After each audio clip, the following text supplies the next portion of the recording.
ইতিহাসের গল্প। নেতাজি ও আজাদ হিন্দ বাহিনী। ভারতের স্বাধীনতা সংগ্রামের ইতিহাসে নেতাজি সুভাষচন্দ্র বসুর নাম স্বর্ণাক্ষরে লেখা রয়েছে। গান্ধীজি বলেছেন, আজাদ হিন্দ ফৌজ আমাদের সম্মোহিত করেছে। নেতাজির নাম আমাদের মন্ত্রমুগ্ধ করে। তার লক্ষ্য ছিল উচ্চ, কিন্তু তিনি ব্যর্থ হয়েছেন। কে ব্যর্থ হয়নি? সুভাষচন্দ্রের দৃঢ় বিশ্বাস ছিল, আলাপ আলোচনার মাধ্যমে শান্তিপূর্ণভাবে ইংরেজ কোনোদিনই ভারতবাসীকে স্বাধীনতা দান করবে না। ব্রিটিশ সরকার তার উদ্দেশ্য সম্পর্কে সতর্ক ছিল। তাই দ্বিতীয় বিশ্বযুদ্ধ শুরু হলে সুভাষকে 2রা জুলাই 1940 সালে ভারত রক্ষা আইনে গ্রেপ্তার করে। কারাগারে তিনি অসুস্থ হয়ে পড়লে কলকাতায় তার নিজ গৃহে সশস্ত্র পুলিশ পাহারায় অন্তরীণ করে রাখা হয়। এই অবস্থায় সদা সতর্ক পুলিশের দৃষ্টি এড়িয়ে 1941 সালের 17 জানুয়ারি তিনি কলকাতা ত্যাগ করেন। প্রবল দুঃসাহসে অতি দুর্গম পথে কাবুলের মধ্য দিয়ে গিয়ে পৌঁছান রাশিয়ায়। এই সময় সোভিয়েত রাষ্ট্রপ্রধান স্ট্যালিন আসন্ন জার্মান আক্রমণের বিরুদ্ধে ইংরেজদের মিত্রতা আশা করতেন। সুতরাং সুভাষচন্দ্রের পক্ষে সোভিয়েত সাহায্য প্রাপ্তির কোনো সম্ভাবনা ছিল না। তাই তিনি মস্কো থেকে এরোপ্লেনে 28 মার্চ জার্মানিতে গিয়ে হাজির হন। সেখানে হিটলার এবং ইতালিতে মুসোলিনির সঙ্গে সাক্ষাৎ করেন। দুই রাষ্ট্রনায়ক ভারতের স্বাধীনতা যুদ্ধে তাকে প্রতিশ্রুতি দেন সর্বতোভাবে সাহায্যের।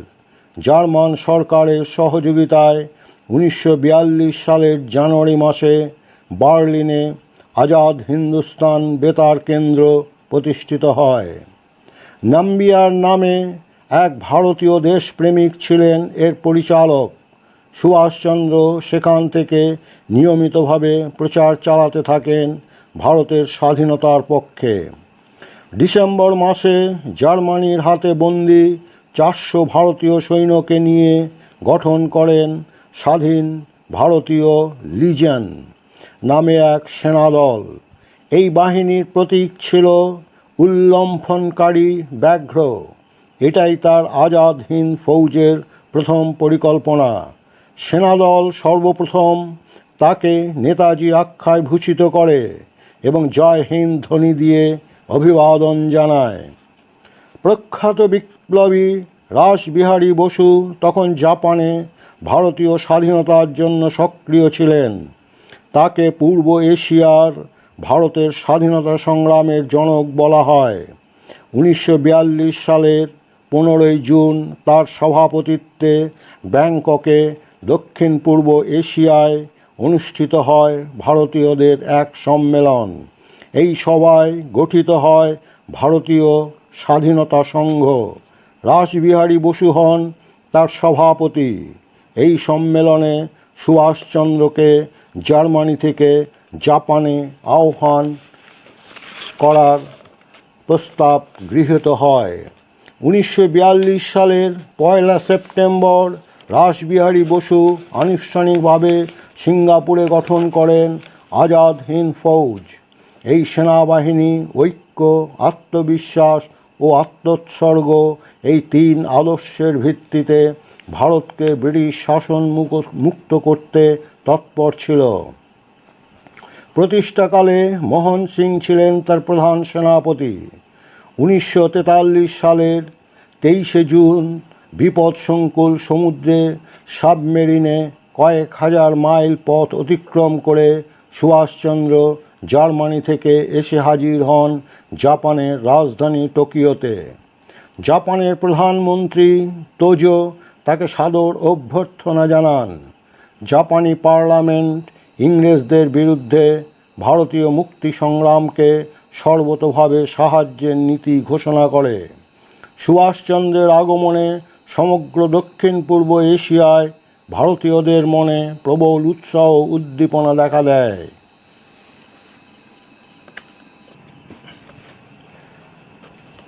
4 জুলাই সিঙ্গাপুরে এক বিশাল সমাবেশে রাসবিহারী বসু সুভাষচন্দ্রের হাতে ইন্ডিয়ান ইন্ডিপেন্ডেন্স লীগের সব দায়িত্ব অর্পণ করে। 25শে আগস্ট সুভাষচন্দ্র আনুষ্ঠানিকভাবে গ্রহণ করেন আজাদ হিন্দ বাহিনীর নেতৃত্ব। দলে দলে হিন্দু মুসলমান নরনারী বালক বালিকা এই সেনাদলে যোগদান করতে থাকে। সেনাদলে কয়েকটি ব্রিগেড বাহিনী ছিল: Gandhi brigade, Azad brigade, Nehru brigade. বালক বালিকাদের নিয়ে গঠিত ছিল বাল সেনাদল। শ্রীমতী লক্ষ্মী স্বামীনাথনের নেতৃত্বে নারীদের নিয়ে গঠিত হয়েছিল ঝাঁসির রানী ব্রিগেড। তাছাড়া কিছু বাছা বাছা সেনা নিয়ে গঠিত হয় সুভাষ ব্রিগেড। শাহনওয়াজ খানের নেতৃত্বে এই বাহিনী সর্বাগ্রে অবতীর্ণ হতো রণাঙ্গনে। 1943 সালের 21শে অক্টোবর নেতাজি সিঙ্গাপুরে আজাদ হিন্দ সরকার বা স্বাধীন ভারত সরকার প্রতিষ্ঠার কথা ঘোষণা করেন। 23শে অক্টোবর আজাদ হিন্দ সরকার ঘোষণা করে ব্রিটেনের বিরুদ্ধে যুদ্ধ। কয়েকদিনের মধ্যেই Japan, Thailand, German, Italy, Croatia, Burma, Kuomintang চীন এবং ফিলিপাইন্স, মাঞ্চুরিয়া প্রভৃতি পৃথিবীর 9টি দেশ এই সরকারকে স্বীকৃতি দেয়। 6 নভেম্বর জাপানের প্রধানমন্ত্রী তোজো আনুষ্ঠানিকভাবে আন্দামান ও নিকোবর দ্বীপপুঞ্জ দুটি তুলে দেন আজাদ হিন্দ সরকারের হাতে। 23শে ডিসেম্বর নেতাজি এই 2 দ্বীপপুঞ্জের নাম রাখেন শহীদ ও স্বরাজ। 1944 সালের 4 জানুয়ারি নেতাজি রেঙ্গুনে যান। সেখানে স্থাপিত হয় প্রধান সামরিক দপ্তর। শুরু হয় আজাদ হিন্দ বাহিনীর ভারত অভিযান। সেনাদলের সামনে তিনি নির্দেশ দেন, দিল্লি চলো। জাপানের সহযোগিতায় নেতাজির বলিষ্ঠ নেতৃত্বে আজাদ হিন্দ বাহিনী মণিপুরের কোহিমা শহরটি দখল করে অগ্রসর হয় রাজধানী ইম্ফলের দিকে। এই সেনাদল ভারতীয় এলাকার প্রায় 150 মাইল ব্রিটিশ শাসন মুক্ত করতে সক্ষম হন। এরপরেই নেমে আসে বিপর্যয়। আমেরিকা জাপানের দিকে অগ্রসর হতে শুরু করলে পরিবর্তন হতে থাকে যুদ্ধের গতি। স্বদেশ রক্ষার্থে জাপানি বিমানবহর ও সেনাবাহিনী প্রশান্ত মহাসাগর অভিমুখে রওনা দিলে আজাদ হিন্দ বাহিনী প্রচণ্ড অসুবিধায় পড়ে যায়। এদিকে নির্দিষ্ট সময়ের আগেই নামে বর্ষা। খাদ্য ও সরঞ্জামের অভাবে বাহিনী ছিন্ন ভিন্ন হয়ে যায়। খাদ্যাভাব, রোগ, শীত, ম্যালেরিয়া এবং পার্বত্য অঞ্চলের বিষাক্ত পোকার কামড়ে হাজার হাজার সৈন্য মারা যায়।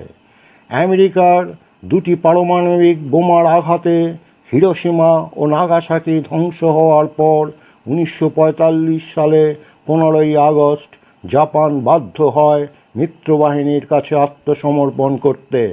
আজাদ হিন্দ ফৌজও অস্ত্র ত্যাগ করে। সহকর্মীদের পরামর্শে নেতাজি বিরত থাকেন আত্মসমর্পণে। এরপর ঘটনা রহস্যে ঘরা। প্রচার করা হয় এক বিমান দুর্ঘটনায় নেতাজি মারা যান। এই কাহিনীর সত্যতা সম্পর্কে সবাই একমত নয়। স্বাধীনতার পর 3টে কমিশন গঠন করেও এই বিতর্কের আজও সমাধান হয়নি। এমনকি কেন্দ্রীয় সরকারের হাতে থাকা নেতাজি সম্পর্কিত সব ফাইলও প্রকাশ করা হয়নি। রহস্যের পর্দা কবে উন্মোচিত হবে কে জানে।